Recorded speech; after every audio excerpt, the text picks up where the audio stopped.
One of the things that we talk about the most in gun dog training is building a great desire, a great love, great drive in the dog to do what it's there to do, what it's bred to do.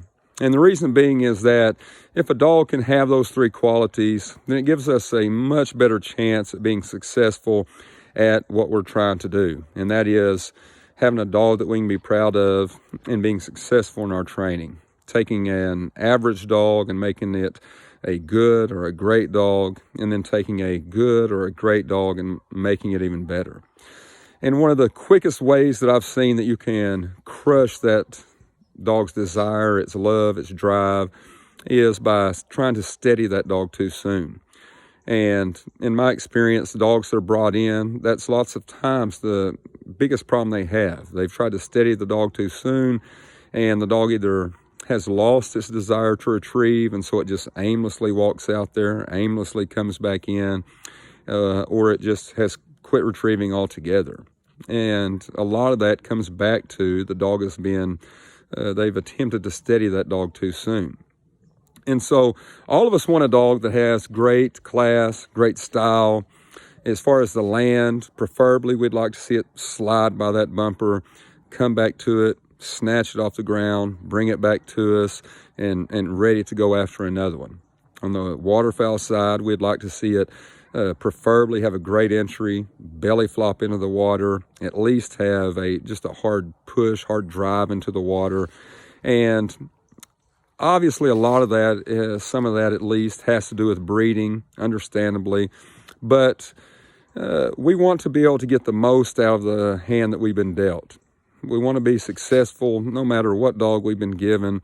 Again, taking the average one and making it great, taking a great dog and making it better.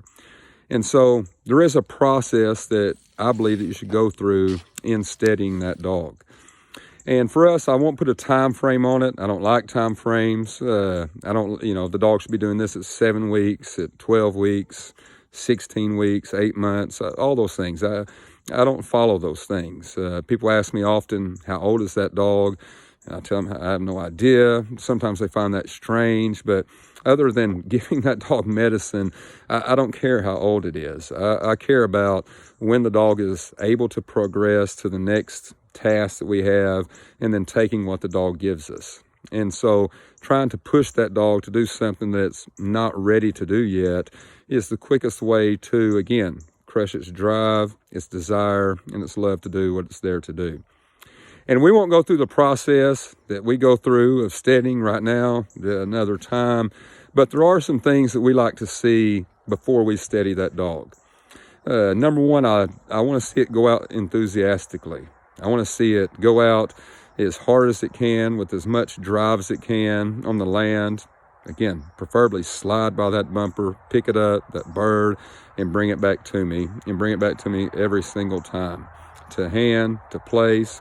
Then on the waterfowl side, preferably I'd like to see it have a great entry, belly flop in there, but at least have a hard push into the water at minimum. Nobody wants to, we all want a dog with class, with style. We don't want to see it just aimlessly go out there and just aimlessly come back. We wanted to see it have that drive, that desire, that love, that enthusiasm of doing what it's there to do.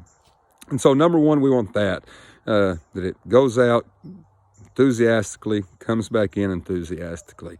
Number two, we want to make sure that it's being introduced to memory retrieves. It has a concept, we've created the right pictures for it, of memory marks that we've took the dog on a leash, thrown a bumper for it, had it pull on that bumper as hard as it can, turn the dog, throw another bumper where it can plainly see those two bumpers, and then let it go after that second bumper, stand in between the last bumper thrown and the first bumper thrown, have it, I like them having just ran back into me with that second one that's thrown, and pick it up, give it to me, and then move and let it see that other bumper and then go after it. And then we want to make sure that it's introduced to gunfire. I like to use primers. They're not as loud as a 22, but louder than a kid's cap gun.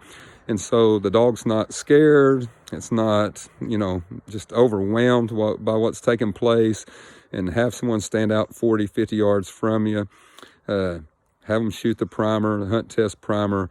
Let that dog go out there enthusiastically as soon as they throw it in the air and shoot the gun, and have it bring it back to you enthusiastically. Have it move in incrementally, and really just go on from there and progress from there. And then I want to make sure that the dog has been conditioned to hold, that it holds the bumper properly, doesn't drop it, doesn't play with it. It's been through its obedience, hear, heel, sit, place, while it's holding the bumper, and it has a great understanding of that and is performing that for us. And so once it has done those things, then we'll start the process of beginning to steady the dog. And I believe if you'll take your time there, progress at that progression, that you won't kill its desire, you won't kill its drive, you won't kill its love. All you'll do is build on that, make it even greater than it possibly was. Again, taking an average dog, making it good or great, and then taking a dog that's good or great and making it even better. And at the end of the day, that's what we want.